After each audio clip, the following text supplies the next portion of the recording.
ni ibintu bihumura neza. Haleluya. Kuko uyu muntu wari uvutse w'agaciro. Amina. Haleluya. Kandi turakwiriye guha Yesu ibintu by'agaciro. Dukwiriye guha Imana umwanya wacu. Haleluya. Uyu mwaka birashoboka ko utahaye Imana uko bikwiriye. Birashoboka ko iyi Mana utayikoreye uko bikwiriye. Abantu bakoze urugendo rurerure kandi bagendaga nijoro. Ngiye ko bizi nta nari inyenyeri igenda ku manywa. Haleluya. Ikigaragara bagendaga nijoro kandi urugendo rugomba kuba rwarugoye. Kuko nijoro byari bigomba ushobora gusitara, ushobora gutsikira, ushobora guhura n'inyamaswa, ushobora guhura n'abagizi ba nabi. Amina. Ariko barenda ati njyewe ndagiye tu. Njyewe ngiye kuramya uwo Mwana. Haleluya. Uyu Mwana ngiye kumutura. Reka nawe uyu munsi kiri icyemezo cyawe. Ururembo nanjye Yesu Kristo ngiye kuguha wese, ngiye kuguha ibyanjye byose, ngiye kukumariramo imbaraga zanjye zose. Haleluya. Kuko mbona wambanjirije ntabwo bakozwe n'isoni. Umunsi turacyariga. Haleluya. Nababwiye Matayo aragaragaza abanyabwenge, Luka akagaragaza abashumba, ariko bose birasa naho ari kimwe mu muntu umwe bavugaga. Bwana sifiwe. Byashoboka ko nubwo bari abashumba ariko bari n'abanyabwenge. Ntabwo umurimo ukora ari ugaragaza umuriwe. No way. Ushobora kuba ukora umurimo kubera ko ari wowe wabonye, ariko ntabwo bivuga ngo umurimo ukora ni wowe wewe. Imana ireba wewe. Niba wagize ibyago byo gukora akazi kabi, humura kuko Imana ikureba w'agaciro. Yesu ashimwe cyane. Betelehemu nubwo uri mutoya, nawe nubwo ugaragara nawe uri mutoya. Amina. Ariko uri w'agaciro. Yesu ashimwe cyane. Haleluya. Kuko umucunguzi aravukira muri wewe. Ndagusaba buri munsi Yesu yongera avuke mu buzima bwawe. Ndakwingingira Imana kugira ngo uyu munsi wa none Yesu yongere abe mushyashya muri wewe. Kuko Yesu yaravutse kera. Yesu yaragiye. Nigeze gusoma ijambo. Ndashaka kureba kuri Yesu nanone. Numvise nkumbuye Yesu. Amen. Uyu munsi wa none numvise nkumbuye Yesu. Buri munsi numva mukunze ariko numvise nkumbuye Yesu. Narebye Yesu manda yiwe hano ku isi. Somera papa. Mu itangiriro harimo umugabo. Itangiriro ibice 5 umurongo wa 27. Amina. Reka turebe uyu mugabo. Ibyiza. Turebe na Yesu. Itangiriro ibice 5 umurongo wa 27. Aravuga ngo iminsi yose Metusela yaramye n'imyaka 969 arapfa. Arabazi kwandika rero bari na myinshi 969. Yesu ashimwe cyane. Hagati y'Icyenda n'Icyenda hari 6. Ubwo nuko naborokaga ngiye ku ishuri. Haleluya. 969. Urumva iyo myaka yose muri kuyumva, ariko ukomeje hasi ntabikorwa, nta kindi cyongera. Warangije aripfira. Haleluya. Ariko Yesu yaravutse baramuramya. Haleluya. Yesu arakura, Bibiliya ikareka agwiza imbaraga, agwiza igikuru mu bantu. Haleluya. Kandi arushaho kwemerwa n'Imana. Yesu ashimwe cyane.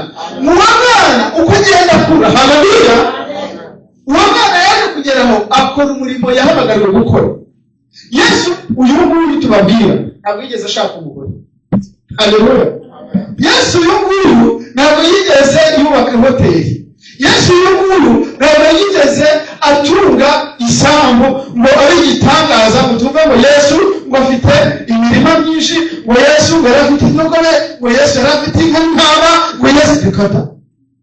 Yesu arakuze, arangije akora umurimo w'ivugabutumwa. Haleluya. Akora umurimo wo kubohora abantu, akora umurimo wo kwigisha abantu ukuri. Haleluya. Akora umurimo wo kuvura indwara, abantu bari barahekanye arawegura. Haleluya. Warangije amara akora, hari ikintu yakoze nakunze, yakoze icyo bita ministry, akora ministeri. Haleluya. Yubaka umurimo kandi na n'uyu munsi niwo gihagazemo. Haleluya. Yubaka itorero, ashyiraho itorero, atoranya abantu 12 arizo ntumwa ze z'intore, arazivuga ngo ngaho nimugende. Amina. Mugende mu mahanga yose mwigisha abantu. Amina. Mubabwire ubutumwa bwiza, good news. Haleluya. Mubabwire inkuru y'umuriza, mubabwire. Haleluya. Mubigishe bamenye ibyo byose nabigishije. Bwana asifiwe. Haleluya. Umugabo ku myaka ya 33 arigendera, undi afite 969. nta kintu yigeze akora, nta na fellowship yigeze akora, nta na korali yigeze ayobora. Yesu ashimwe cyane. Mwisi hari abantu babayeho gutyo, bakavuka bakabyara bagapfa. Arashimye. Ariko uyu munsi Yesu ikintu yubatse, izina Yesu ryonyine uyu munsi rirakora umurimo ukomeye cyane. Aho wanyura ku isi hose ntabwo waburaho umugaragu wa Yesu Kristo. Haleluya. Nubwo amaze imyaka 33 yonyine, ariko izina rye ryarabamarira n'uyu munsi wa none. Amina. Afite urubyaro rukomeye cyane rurutuka Metusela. N'ubu tubyara kwese amaraso ye niyo yuhirira abana b'Imana. Amina. Amina. Uwo Yesu nubwo atagize umugore, abenshi inshuro nyinshi twirirwa turiramo turashaka abagore, turashaka abagabo, turashaka abana, ariko ndagira ngo mubwire Yesu ashimwe cyane. Kuba uri umurokore ntabwo kimenyesha ko ugomba kugira umugore. Kuba uri umurokore ntabwo egare kuvuga ngo ufite umugabo. Kuba umurokore ntabwo bivuga ngo kuba ufite isambu nini. Kuba umurokore ntabwo bivuga ngo kuba ufite imodoka nziza. Kuba umurokore, ibyo ni ibintu biza iyo Imana ishatse kubiguha. Haleluya. Umurokore ni ukujya mu ijuru. Yesu ashimwe cyane. Umurokore ni ukugendera mu bwiza bw'Imana. Ushobora kuba uri wenyine, ushobora kuba uri n'undi, ariko icyo Imana ishaka ni uko ikubona mu bwami bwawe. Ibintu birirwa batukangisha, bakavuga ngo Imana iguhaye imodokari, Imana iguhaye inzu, Imana iguhaye viza. Yesu ntabwo yigeze agenda amahanga menshi. Haleluya. Ariko ububasha bwari uyu munsi bwagiye ku isi hose. Haleluya. Ese ubundi ngo tugiye mu mahanga twajya kuvuga iki, twakora iki? Amina. Haleluya. Ariko uyu munsi wa none naje kukwereka ko Metusela nubwo yaramye, nubwo amaze igihe cyinshi, nta gikora na gito yigeze akorera Imana. Ariko Yesu wamaze imyaka mikeya, izina rye na n'uyu munsi racyakiza abarwayi, izina rye uyu munsi racyamuhora imbohe, izina rye uyu munsi wa none racyatanga amahoro. Haleluya. Yesu ashimwe cyane. Mwene data, ijambo ry'Imana ngiye gusozerezaho ni Yohana wa mbere. Amina. Yohana wa mbere ibice 5:12. Musomere gusoza. Yandiko rwa mbere kwa Yohana ibice 5:12. Aratubwira ngo ufite uwo mwana ni ufite ubwo bugingo, naho udafite umwana w'Imana nta bugingo afite. Amina. Haleluya. Iri jambo ritumenyesha ikirere. Ntabwo kuba uyu munsi kuri konti yawe hariho amafaranga bivuga ngo ni ufite Imana. Yesu ashimwe cyane. Ushobora kuri konti nta faranga ririho, ariko ufite Yesu ni ufite ubuzima. Njyewe ubwanjye uvuga, nabonye ejo bundi ukuntu nageze imbere y'icyuma. Haleluya. Ndavuga ariko ubundi ibintu twirukankira ubundi bimaze iki? Ubwo ni mu maboko y'umwana w'umuntu witwa muganga ko ashatse ngo yandangize. Yesu ashimwe cyane. Narebye mu nda hanjye nsanga umwana uri mu nda ubu tugende twirata twumva turi abantu bagatangaza kuba twikoreye umwanda gusa. Yesu ashimwe cyane. Ndetse uyu munsi wa none ibyo ufite byose biri kuzamurira ibiciro imbere y'Imana. Haleluya. Ahubwo ca bugufi wongere umenye yuko ufite Yesu niwe yimfuza. Haleluya. Ibyo waba utunze byose bidafite icyo bimariye Imana ni zero. Haleluya. Murabona abakozi b'Imana nk'ibintu baba batanga. Ibi ni ibikorwa bitazibagirana. Abametusera ntibavuze nk'ibi. Amina. Ntabwo tubize ngo Metusera ngo yatanze icya 10, ntabwo tubize ngo Metusera yatanze ituro, ntabwo tubize ngo Metusera ngo yafashije umukene, ntabwo tubize ngo Metusera yasengeye umurwayi. Reka da Metusera yabayeho imyaka yo 969 irarangira. Ntacyo amara Imana. Ibaze Imana ikaguha ubuzima ukaramba gutyo. Ariko ntubukoreshe ngo ubashe kugirira abandi akamaro. Haleluya. Mubashe gufasha abandi. Ariko Yesu akagira ubuzima bugufi. We ntiyikunde. Niyo bagomba kwinezeza. Niyo bagomba kwishimisha. Kandi yari abishoboye. Haleluya. Kuko niyo no kumutura bashobora kumutura. Yesu kuba ari umunsi wa none yari kuba ndashaka imodoka ihenze. Babandi yakishije bakaza netana amamodokari. Yesu kuba ari uyu munsi utugaba bucicikana. Kurasa basi ngo hari gukora ibitangaza. Abantu bakabunda amafaranga ku makonti. Ariko Yesu ntabwo ari byo byamusanye. Haleluya. Yesu yaciye bugufi ariyoroshye. Yesu ntabwo yagiye mu munezero wiwe.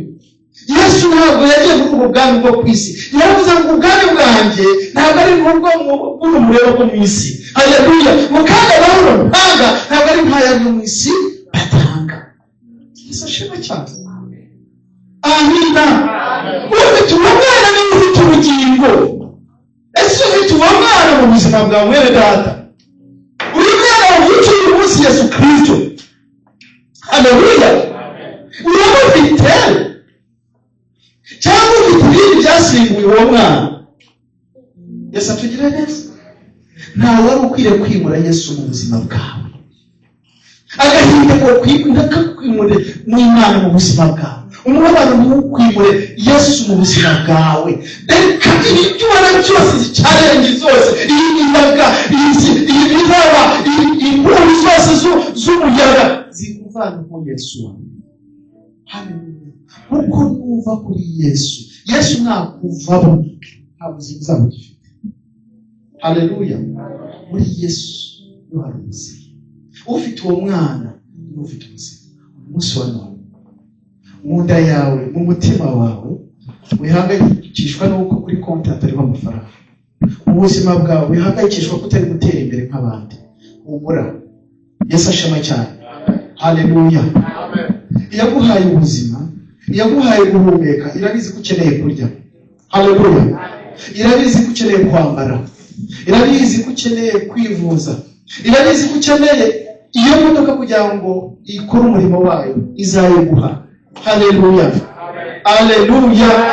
Nubwo abantu baguca intege, nubwo bakubona umeze nk'icyo gihugu kidafite agaciro, nubwo umeze nk'ari abandi bitanga basizwe inyuma n'amateka, humura. Amina.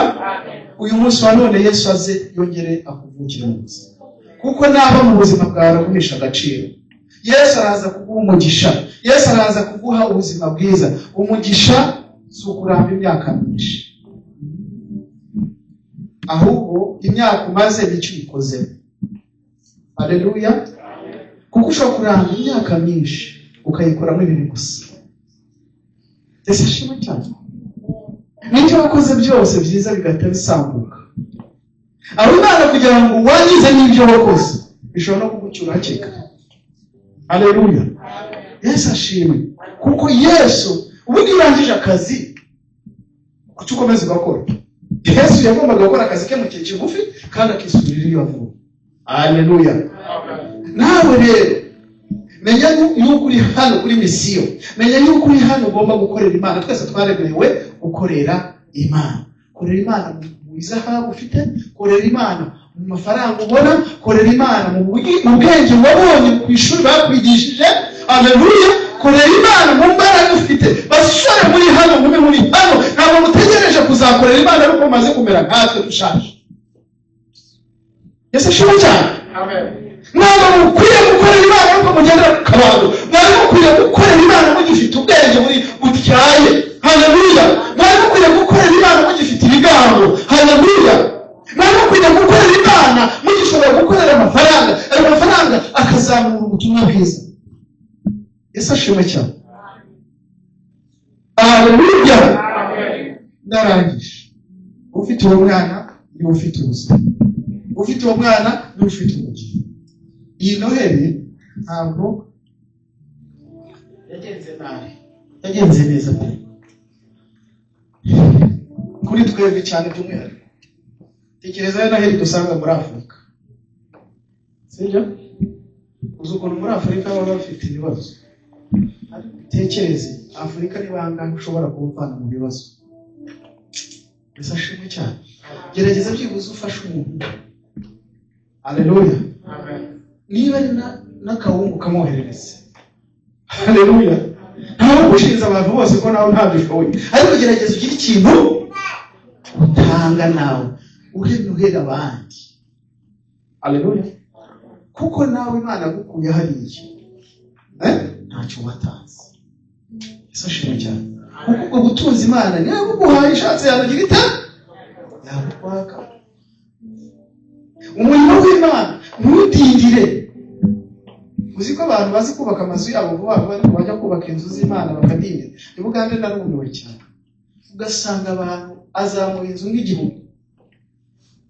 Mbiri kabiri azamuye. Ariko bakajya ku murimo w'Imana, umurimo w'Imana.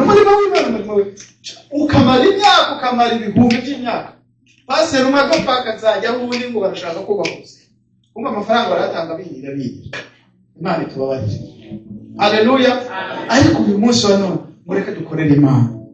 Mureke tuyihe amaboko, mureke tuyihe amafaranga yacu, mureke tuyihe ubwenge bwacu, mureke tuyihe imbaraga zacu. Haleluya. Maze izina ry'Imana rihabwe icyubahiro. Ndashoje. Umunsi ntabwo nabashyurije cyane. Ariko niyo message nahawe. Amina. Amen. Nuko Noheli hari abayizihije ariko bayizihiza bajya kurana. Ntabwo bayizihije bakubitana amacupa. Ntabwo bayizihije bajya gusambana. Ntabwo bayizihije bajya kwanga. Yesu ashimwe cyane. Haleluya. Amen. Ariko ubu ngubu ugiye kureba mu bapagani ibintu biri gukorwa. Ubaze abakobwa bahuye n'isanganya mugana babantuza b'abarundi. Batwaye inda kandi bagiye gukora risk yo kuzikuramo nabo n'ubuzima bwabo bugendemo. Ngo bari kunezererwa Noheli. Urebye abantu bakomeretse, urebye abantu bagonganye, imodoka zagonganye. Urebye ugakora imibare. Avuga ati si niyo Noheli. Ariko Imana ishimwe kuko Imana yadukuye muri aho. Ntacyo twatanze n'ubuntu bw'Imana. Udushimire iyo Mana kandi uhituro gishimwe. Haleluya. Avuga ngo Mana warakoze kuko hari benshi bari kubabarira hanze aha. Hari benshi bari gutwazwa igitugu. Nanjye se niki nagukorera? Reka nanjye imbaraga zanjye n'ubwenge bwanjye. Imana ibahe umugisha. Noheli nziza ku twese.